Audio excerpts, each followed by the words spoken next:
Good morning, YouTubers. Welcome to Sweden.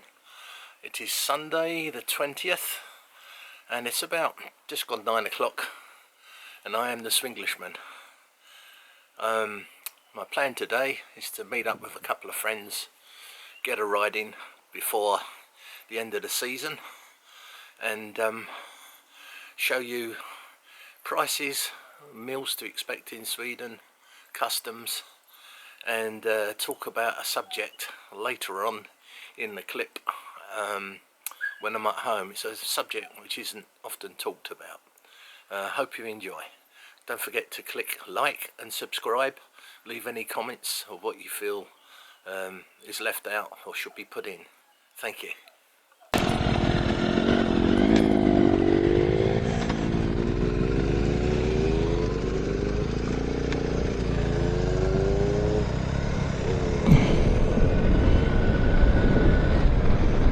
Hello, it's the Swinglishman.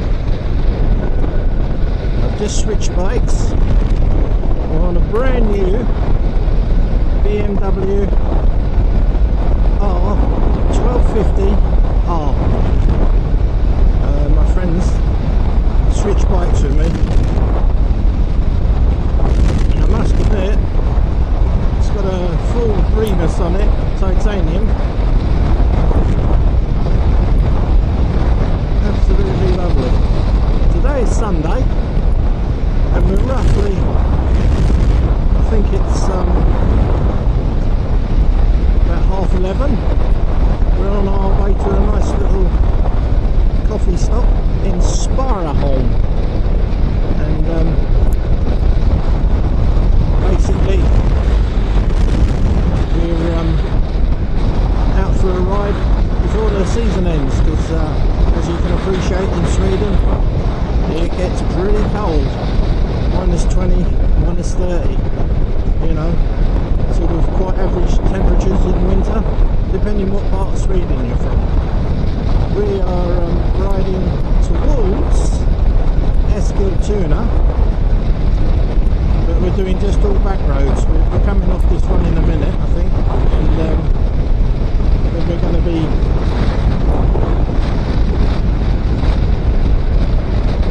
going lots of little back roads, which I love. I'm 192. That in old money is about 6'2", almost in bare feet. Probably shrunk a bit due to my age. How would I say the riding position on this? You're slightly canted forward, but not to the extent you're uncomfortable. And I don't know if you can see, but it's got a little fly screen, and in actual fact it does actually work. I'm getting no dirty air in my crash helmet, just a little bit on my chest. It's nothing. We're doing sort of sensible speeds.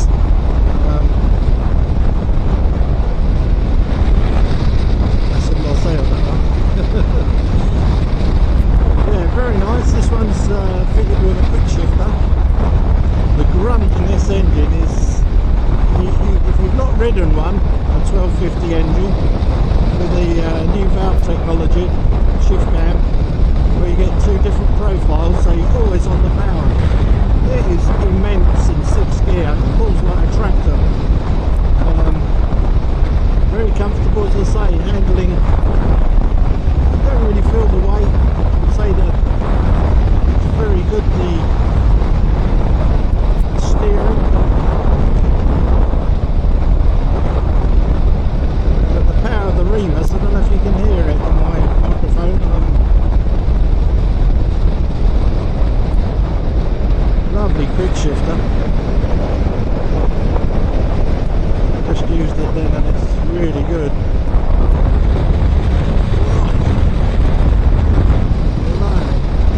I'm not even giving it throttling, it just wants to run. Superb. Would I buy one? Well, being a pensioner, it's still a subject. If I had the money, me in a heartbeat, yeah, because it's, as I say, you hear that power.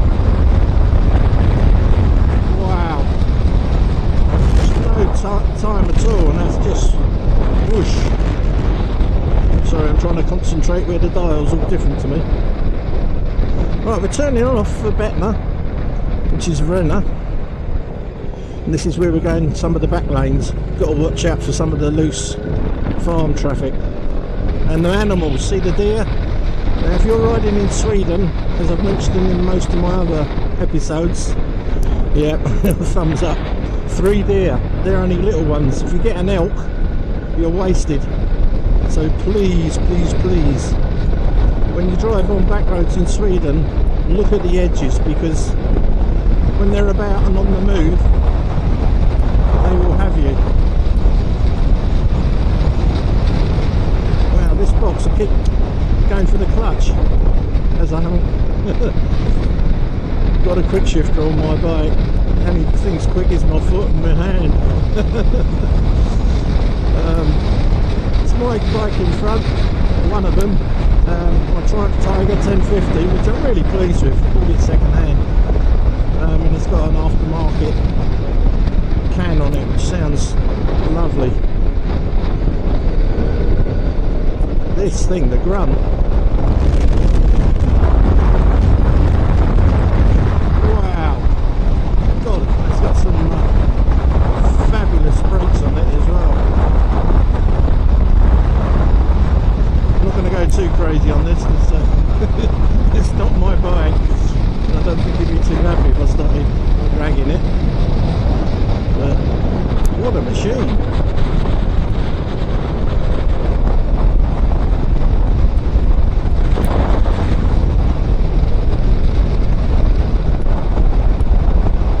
You can hear a bit of the engine on it.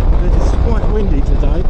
Temperature's dropping, and I'm glad I put my inner liner in my jacket today, because my god, that was a little bit brisk walking the dog this morning.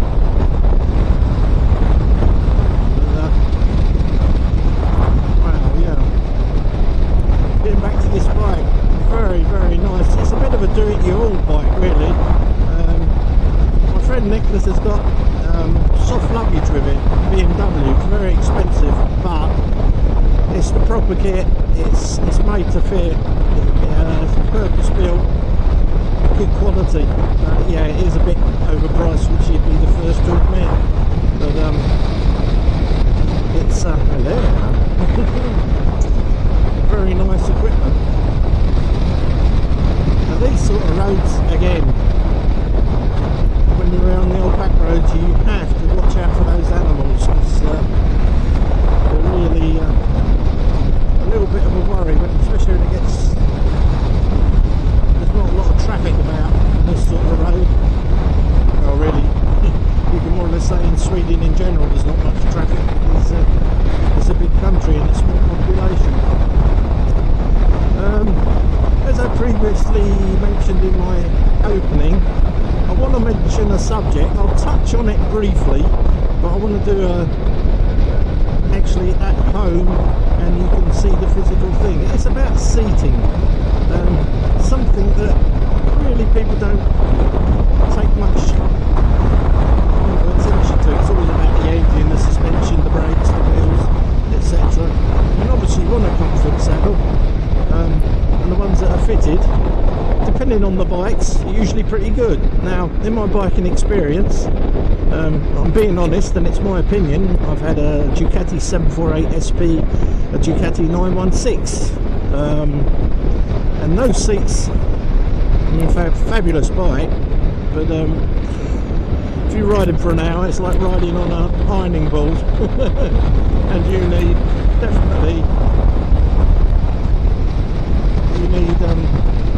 physiotherapy after about an hour and a half.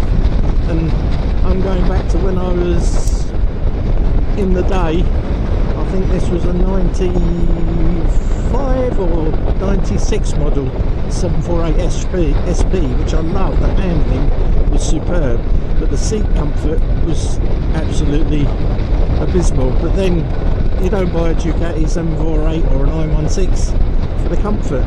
It's a blast machine. We all know that, but hence I digress. To do with saddles, now I pondered for years. I've had quite a few BMWs, mainly because I do very long mileage. Even if I'm, like today, we're going out for a ride, and we'll probably do 200 or 300 kilometres today, which isn't much because I've got to get back by 4 o'clock, so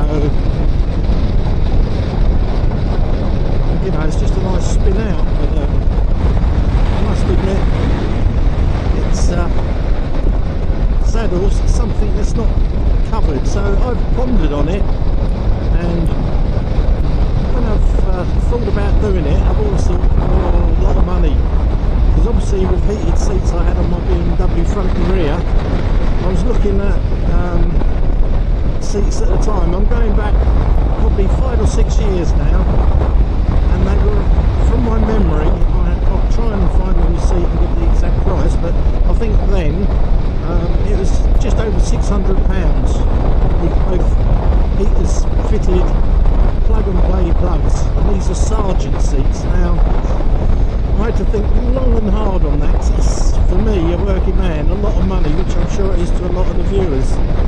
But was it worth it? Well, initially I put them on and I thought, yeah, they're nice, they look really quality, heaters work well, but was it worth it? Well, the reason I bought them, I had a trip doing from Sweden and I was going to Italy, so I think my first running, we left at 3 in the morning and we got to a place called Petersdorf, which is just off near Malchow, which is northern Germany, and we done that in atrocious weather, and I think we got there in the evening, so we'd been in the saddle, we'd done a few tankfuls, and my God was I pleased with it. The comfort was so much different. Before I could do 220 miles on the tank on my Beamer, and I was dancing from cheek to cheek, and I thought, oh, maybe it's just my bum, or okay, most people would say they want to stop for a tea and a coffee, but because this was a pressing time that I had to meet a group in France, we had 2 days to do it and then go to Italy from there. The difference was like night and day, it really is. So looking back on this, recently I actually refitted the standard seats. That was about a few weeks ago, so I thought, was it my imagination? Bearing in mind I've had them for 5-6 years now, and I went on it a ride to Linköping BMW dealers with my friend, as he's looking at possibly buying a GS, and by the time I got there, which was, we'd only been in the saddle not even 2 hours, I was dancing from cheek to cheek. So absolutely worth every penny. So the point of my blog on it is that I'm sure a lot of people are using the clutch again, idiot. Is to say to people that if you only go out on a bike and you perhaps do a Sunday run and you don't do big mileage and your seat's not too bad, but then I would say it's probably not worth doing it unless you just want the comfort. But most bikes have pretty good seats these days. But if you do big runs, weekends, where you're doing 200 to 300 kilometers, then I would say definitely worth it. The other thing I was going to mention for you people out there that don't have the heaters,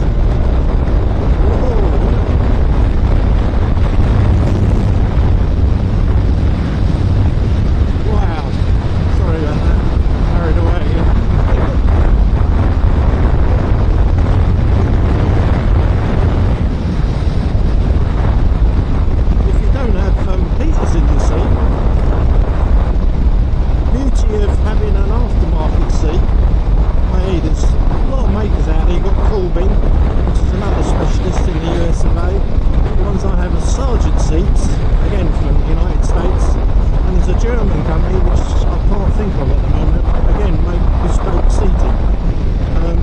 there's some, if you search with the use of the internet nowadays, you're probably all over the place, but to fit a heated seat, if you've got a bike that the manufacturers don't supply a heated seat for, you can actually have an aftermarket seat, and if they know what they're doing, they can put the heater elements in with a tag coming out of a connection and supply you with the appropriate male connection or female connection the other end, and then depending on the bike you've got, you can actually wire it in to your bike with a switch, and you've got a heated seat. And if you're doing long journeys and you're in temperatures of 8 or 9 degrees and raining, it makes a hell of a difference to keep your body core temperature warm.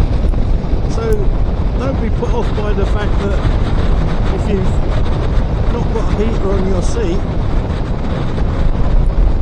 because they can fit one for you. If you're handy, all I would say is check with the bike you got. If you've got a BMW that hasn't, be very careful, because I think from 2006, I'm only going off my memory here, I think all BMWs have CAN bus. Now you don't want to wire it into the normal wiring, putting heated seats on, because you will possibly do damage to a certain ECU depending on your best bet is to go direct to the battery, then fit a fuse, and then to the switch, etc. Or if you're not sure, a good dealership garage would sort it out, but it's possible. But check with the bike what it's wired with, because if it's CAN bus, you can do a lot of damage if you tap in, because the bike is basically running on 2 wires and it's giving information from individual ECUs, which runs the whole bike, the ABS, everything. So just be aware of that. So that's my little vlog. I'll do it more in detail when I'm at home and continue that conversation on that. Meanwhile, I must concentrate on my riding. This bike is amazing. The power, wow! Whoa! Shit, a brick. Excuse me, French. That goes. So I'm not familiar with the switchgear. Oh, that auto blip. Can you hear it? Absolutely perfect.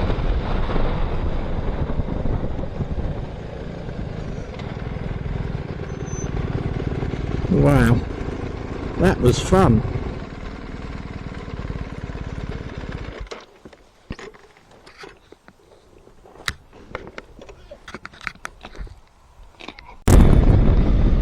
Right, I'm back on my Triumph again. I must apologise for probably the intermittent talking, but I didn't expect to have to change bikes, and which was great fun, but obviously the switchgear was different to my bike. Now, I didn't know the road, and we were driving, let's say, just a little bit spirited. We weren't going crazy, but obviously I was aware it's my friend's bike and I didn't want to stack it or anything stupid, so it was hard. You know what women say, men can only do one thing at one time. It's probably true. Trying to vlog and ride a new bike, which I'm not used to. Anyway, I digress. A quick review, more like a rider's impression, very brief. I have ridden it before.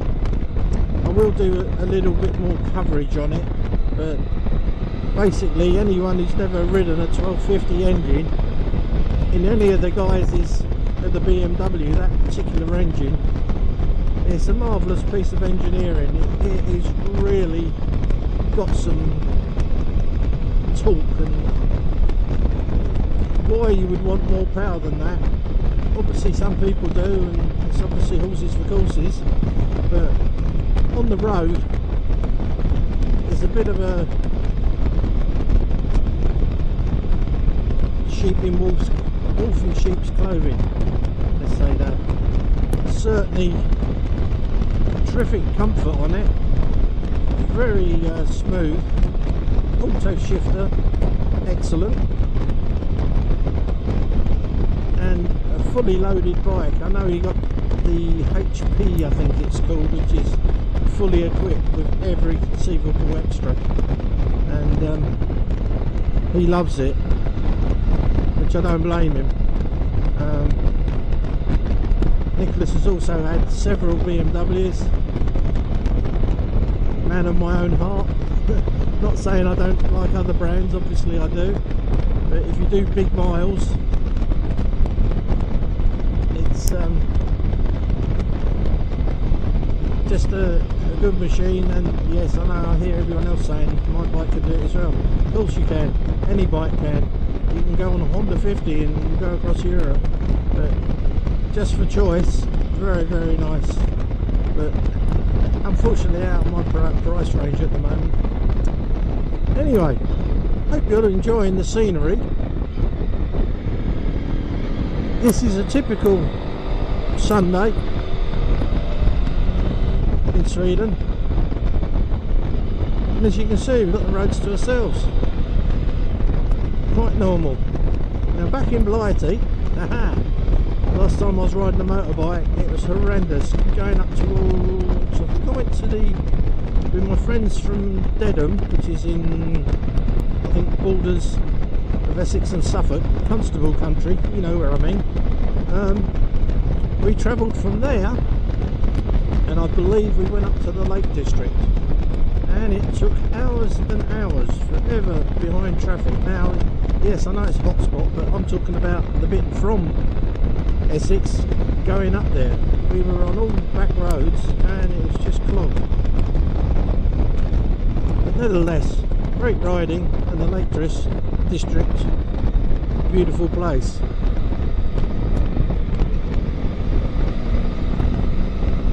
This is a nice little road.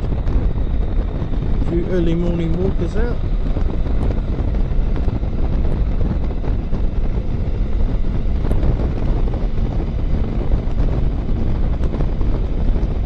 Price of fuel per litre for anyone who is thinking of travelling to Sweden is about 14.6 krona a litre, and I think the exchange roughly is, I think it's about 11.5, 12 crowns to the pound.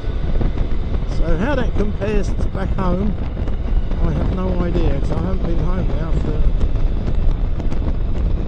tell a lie, last year I went home, but not on the bike, just flying over just to see a friend.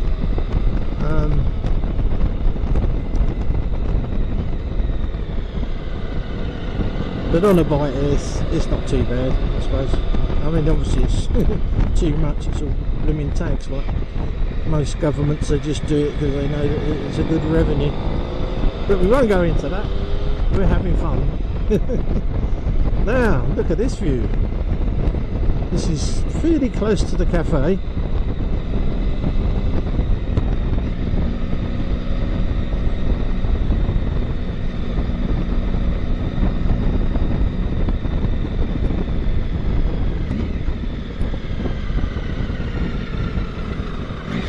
I do believe, I don't know anyone out there who watches Itchy Boots, one of my favourite bloggers. Not only is she interesting, but she's eye candy. Well, I hope I think she's supposed to be travelling through Sweden. And I hope for God that she doesn't go to Malmö. In the daytime you're probably okay, depending what part, but I know she's a very streetwise lady, but I would just say to her, if she was listening, don't go to Malmö. If you know what I mean, without saying too many things, but they have quite a few issues there. But I wouldn't have thought she'd have been going to Sweden for long, because as I say, now the temperature, I mean, you might be okay, but certainly in the evenings you don't want to be riding a bike in Sweden in the evenings once it gets sort of into October, November, because it could be -8, -10, absolutely no problem. And you've only got to hit the old shiny stuff, as you know, and you'd be, whoa, bit of loose there. With sliding across on your backside.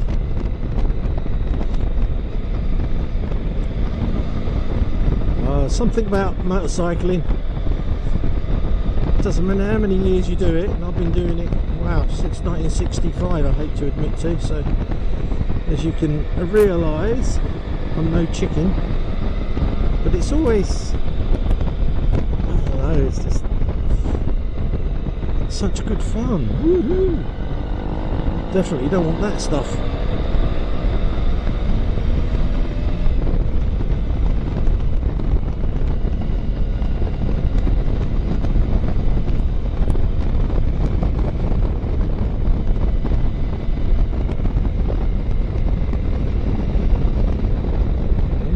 And a dog.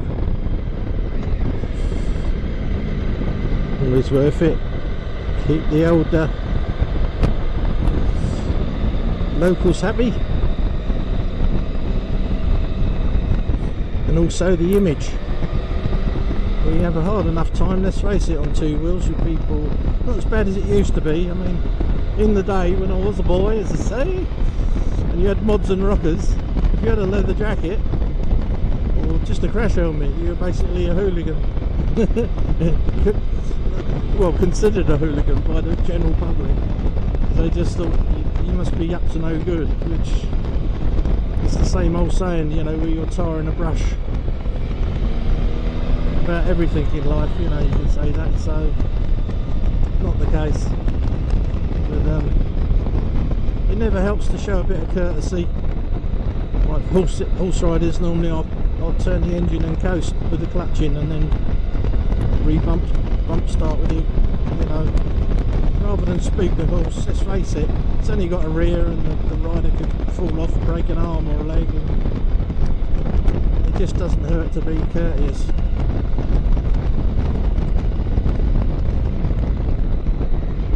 It's a lovely bit of road. I don't think I've been on this one.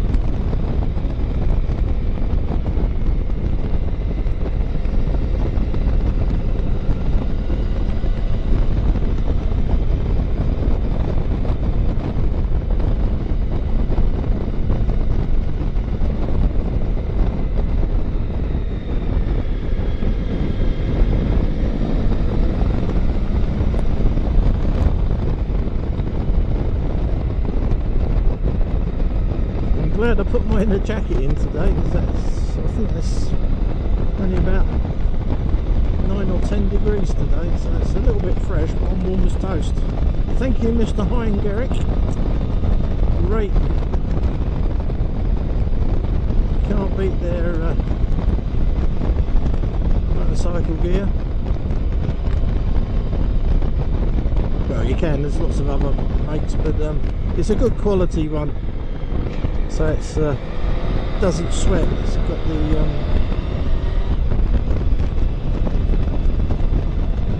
good material. I think I paid for the suit close on £400, I think it was in the UK before I came to Sweden. So it's held up well. But maybe time for a change. Who knows? I fancy getting one of those summer jackets with the meshing. I must admit, when you get a good summer here, it normally lasts for a few weeks, and it's when you get in traffic or you go to a cafe and you have to take your jacket off, so you just start getting boiled up otherwise. Oh god, I'm late for church today. Sorry. You sinner, repent. Too late on the lost cause. Yeah! Wow. Get a bit of wheel there. Only a little. You have to be sensible sometimes. Just a minute. I was watching a report. Where was it? Which YouTube channel? It was on the Speed Triple 1050. I'm trying to think who's reporting on it, but cool. That new one is nice, 148 horsepower. Oh, here we are, just coming into Sigridslunds. our coffee stop for the morning. I think we're meeting up in the afternoon with a few other bikers, but this one we rather like. Very good service and good food. So now we'll do a little bit of chat around about what they have and costs, etc. So here we go.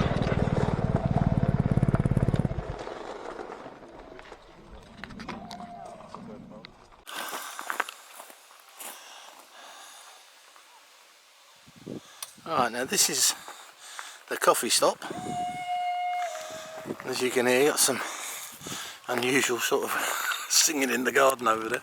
Don't know what it quite is, but it's a lovely spot. And this is, don't know what it was before. I reckon this place must have been a school. Not absolutely 100% sure. There we go. Don't know who it is, but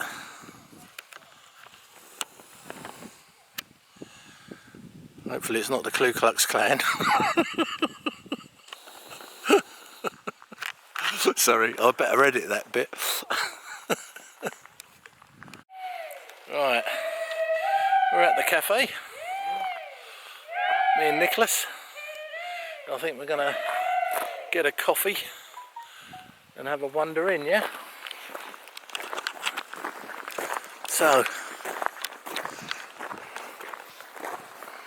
we can show you what's on offer.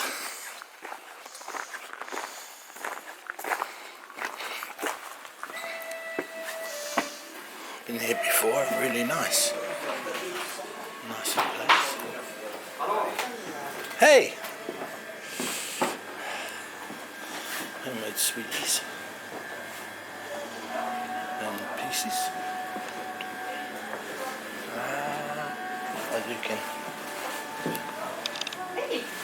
Det är en svenskrätt för oss. Ja. Vi skulle värma hallonpajerna. Hallonpajerna? Ja, värma dem då. Värma dem gröt eller hallon, eller vad säger jag, vaniljsås? Vad sa du? Vaniljsås eller gröt? Vaniljsås. Little jams and preserves, etc.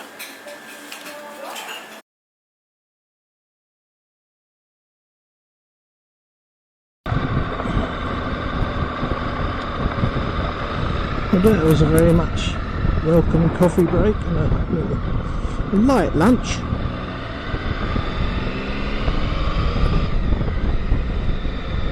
Very pleasant staff, good quality food.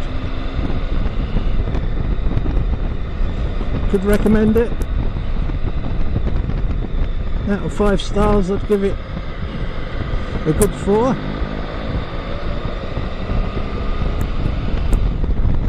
Definitely a bit more upmarket than your usual cafeteria.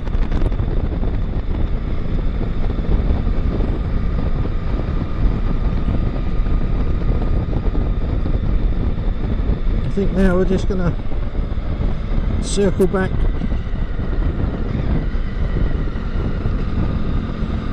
via Ginesta.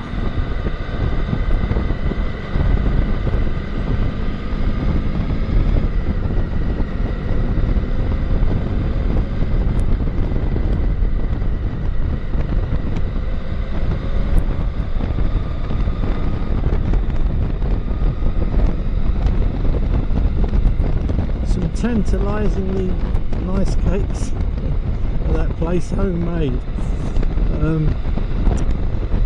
But I resisted because I'm getting too overweight,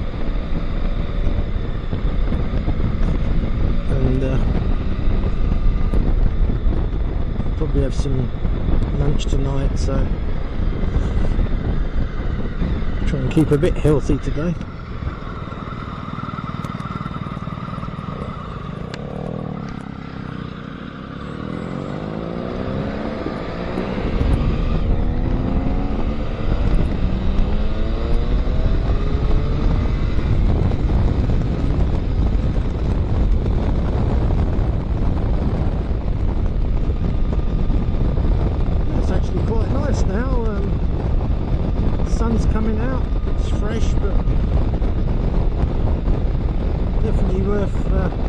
the effort for getting out. Had to take my dog out early this morning, as my other significant half is working today, so but she wants to go on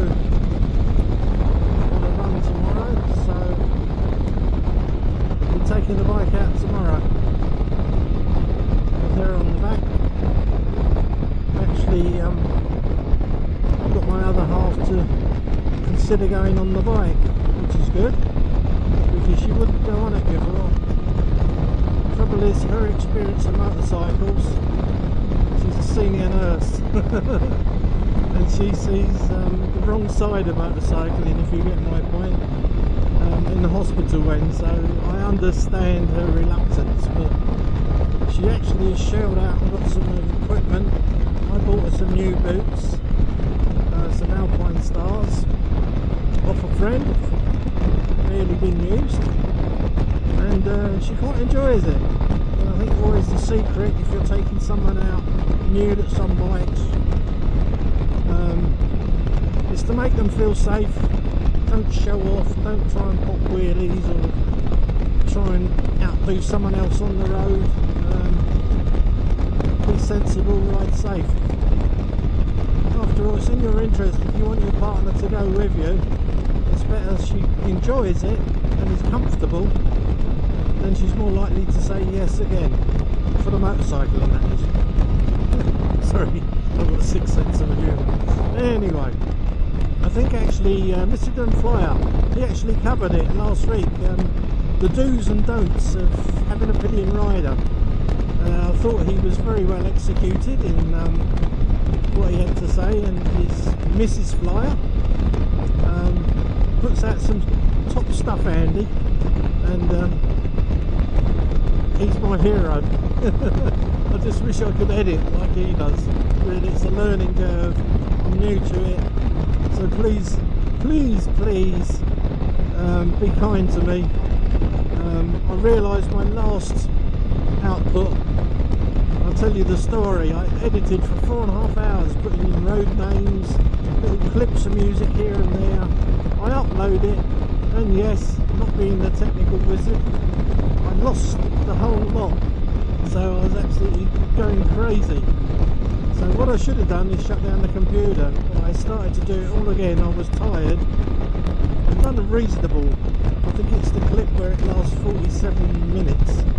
But unfortunately, what I made an error of was I had a loop music which should have been just in certain places, and my error is that it goes the whole way through the program. So I'm sure there's been a lot of people that just got absolutely crazy with the music, so, and the sound was a bit too loud. But I apologise, it was in my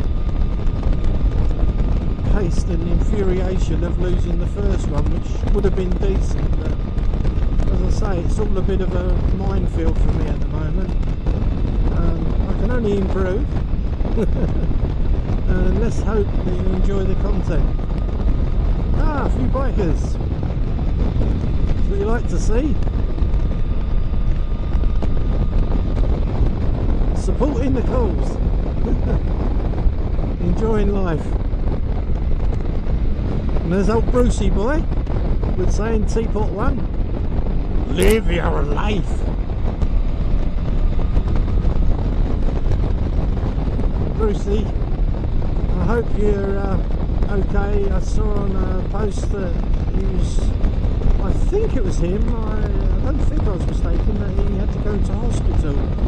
So whatever it is, I'm sure you viewers out there, give him the thumbs up, subscribe to his channel. What a great bloke, does some fantastic podcasts. I'm a great follower of him also, and I hope you back on track soon, Brucey boy. Love your stuff. And it's always tongue in cheek if I'm going, look at that. What a bloke. Well done, Brucey. Anyway, it's definitely a bit breezy today, but enjoying the ride. We just take a steady pace. I must admit, I've reverted to enjoying naked bikes more now. I think mainly because it keeps my speed down to a sensible level. Whereas before in the fully fared jobs, you just don't get any wind blast, and it's just so too easy to go, let's say, speeds above the speed limit, and it can get you into an awful lot of trouble, or even lose your license. And that's something I can't afford to do, because although I'm a pensioner, I do work part-time driving 72-ton trucks about in Sweden that vary from 25 to 30 metres long, so they're big old rigs. It pays good money, and it's what helps support me to have my fun on my two wheels, because as I said before, I have 3 bikes, very fortunate, and a classic car, so it'd be silly to go crazy. I understand obviously younger generation or younger motorcyclists, everyone has their preference, and yes, I know it's fantastic to wind it open and feel the power, the acceleration, and it's addictive. I don't blame you, but my nerves won't take it anymore, with the fear every time I've got it opened up of, oh, was that a copper, was that a gun, or is there one in a hedge? I can't relax when I'm riding at insane speeds. So I think with a naked bike, only my opinion, oh, it's a nice little moped shop. So, oh no, it's a little coffee shop, tell a lie. A moped meetup. Yes, sorry, I digress. Yes, I think it keeps you into more sensible speeds. That, yeah, you might get a fine, but you're not going to lose your license. So that's the point of it. And also I quite like the idea again of, because riding gear is so good with Gore-Tex, which I'm wearing, Mr. Heingerich, thank you. They're just so good, they don't sweat, so if you do get rain or inclement weather, you keep dry and comfortable. And it's quite nice. The other plus side for me as well is, when I'm doing my maintenance, you ain't got to take off all the Tupperware. You can get straight to the engine usually, so another feature. There we go. Nice bit of water, it's quite calm.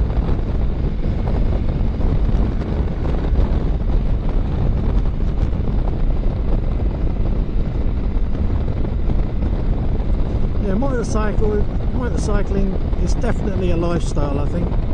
For those of you that ride, I'm sure you would agree. It's not just a case of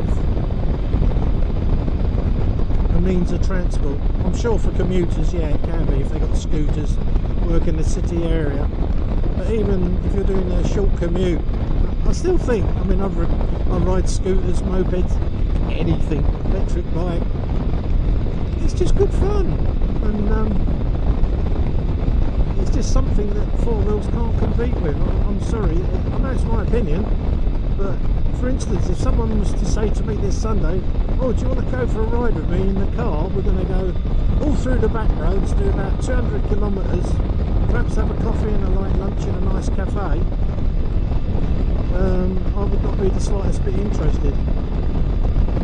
Plus all the gas you'd have to use in the car.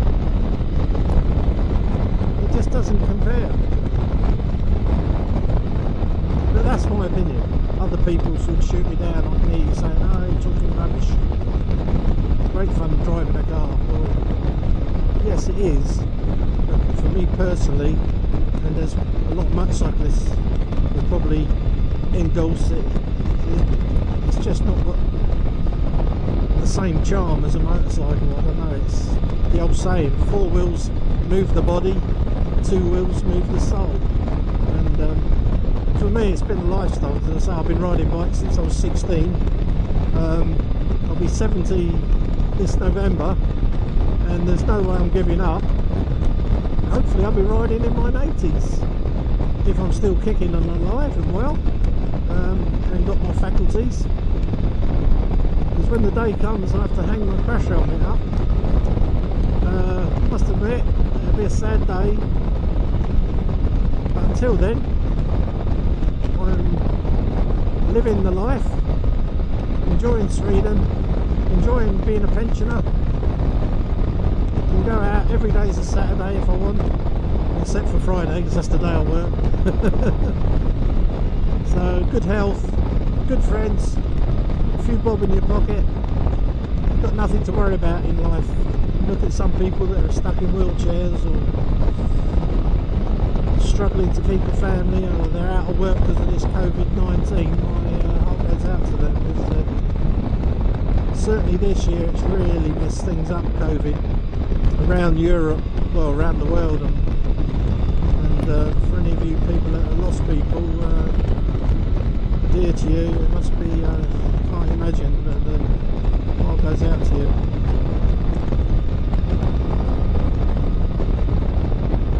As I said before, riding motorbikes in Sweden, traffic just isn't an issue. And the scenery, I love it. It's just nothing like it. Anything I don't like in Sweden, they use a lot of this Arco barrier, and where you get what they call 2-1 roads, where you get 2 lanes and one the other side. In the middle, in the island, they've got posts with metal wires tensioned, cutting off the oncoming traffic. Well, I don't need to explain. If something goes terrible wrong and you go into that, you probably have your legs guillotined off, sliced off. So I always feel a bit edgy when I'm on them roads. If I see one, which I won't today, in other blogs, when I get to see them I shall point them out. Another good thing just to be aware of, things that you perhaps might not notice when you're riding abroad. But generally, car drivers in Sweden are fairly courteous. They pretty well much keep to the limit, might be 10 or 15 over. And I think the reason for that is you haven't got the traffic, so if you set off on a journey, you can actually pretty well much guarantee that you're going to be within 5 minutes of the arrival time. Because I'm sure a lot of guys in England must know that when you're travelling, certainly where I used to live in Essex and Suffolk, you know, you can set off for a journey and to be half an hour adrift is it's not out of the norm, you know, depending if there's been a pile up or just heavy traffic. So I'm sure that must account for the way people drive in Sweden. They don't suffer with stress because there's no traffic issues. You always keep rolling, and hopefully on a motorcycle in the upright position. I never like to say that I've tested out the equipment using the asphalt as a test ground. So there we go. Had a few offs in my time, with only one bad one. I smashed all my left arm up, had pins and plates and God knows what put in it. Funnily enough, it's when I was working for the Metropolitan Police as a mechanic, and I had 2 of my colleagues who were coppers on bikes, and they saw the whole thing unfold in front of them, so they were following me, and I was only doing 30 mile an hour, or 25, and the car pulled out and drove me into a parked Arctic trailer, which was metal, which my arm collided with the truck which was loaded, and obviously bones give before a flatbed is loaded with 15 tonne or whatever on it. So that wasn't a very happy experience, but as you get older you get wiser, hopefully, and through seeing some nasty, being able to lift the tale of seeing some nasty incidents, it makes you ride a little bit more defensive, let's say, to do with self-preservation, and especially if you have a passenger on the back, you you've got to think you're responsible for your actions, and I would never wish that anyone has to live with the guilt of perhaps seriously injuring someone or even fatally killing them due to stupidity of, I don't know, in a built-up area and going far in excess of the limit, and something pulls out in front of you and it usually ends nasty. So a few here in a little cafe.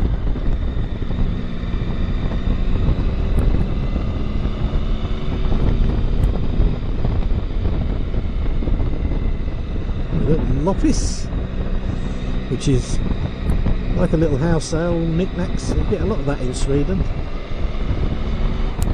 Oh, nice 240 Volvos, nice ones. Yes, they're obviously doing the off-roading. That's the beauty of Sweden. If you've got an adventure bike, Sweden's the place for you to come, or Finland. There's just thousands and thousands of kilometres, get my teeth in, hang on, where you can ride off track. And I'm not talking heavy enduro. I mean, yeah, that's there if you want it. But if you just want to do dirt gravel roads between forests, you love the wildlife, well then Sweden's the place for you to go. You know, you're really going to like it, you know.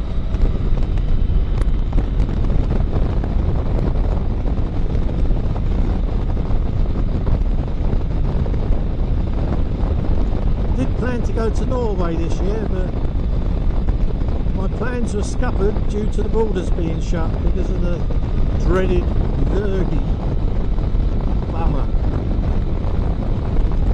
And I'm just hoping next year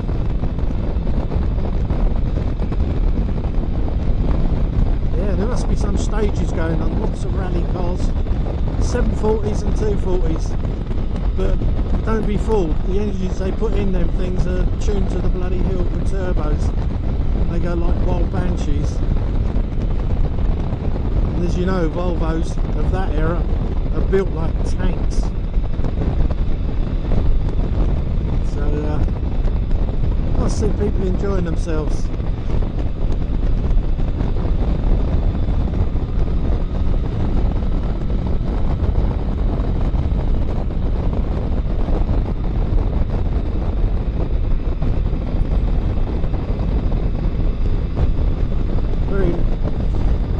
Unexpectedly today, Nicholas stopped and we changed bikes so I could ride his 1250.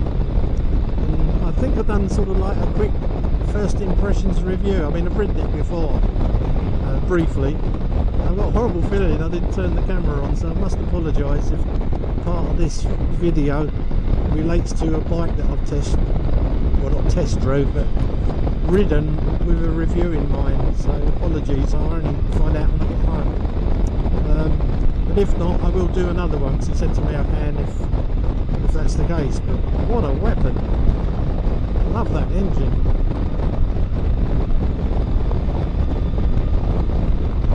I'm going back to almost my early years. I've just sold my R75 Stroke 5, and the guy who's bought it, I've done some work on the engine, made unleaded conversion to the seats on the exhausts. All the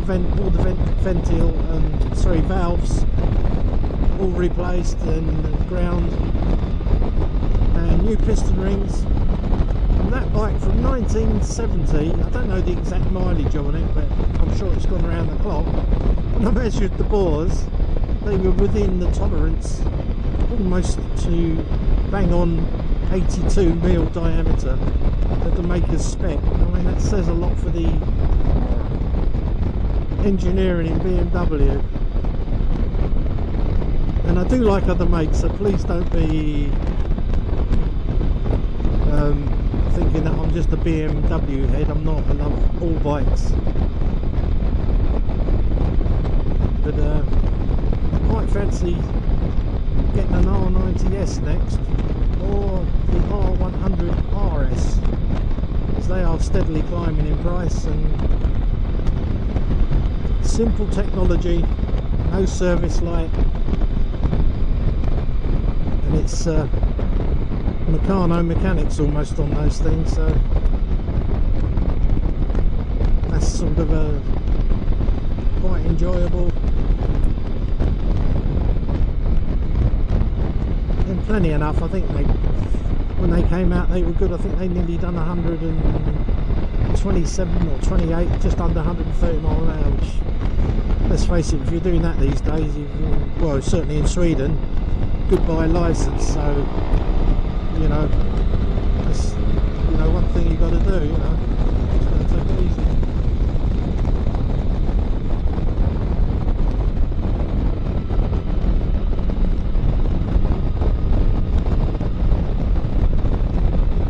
Oh, there's traffic, can't have that. 6 cars. It's just not good enough. Look at that Rebus. Whoa.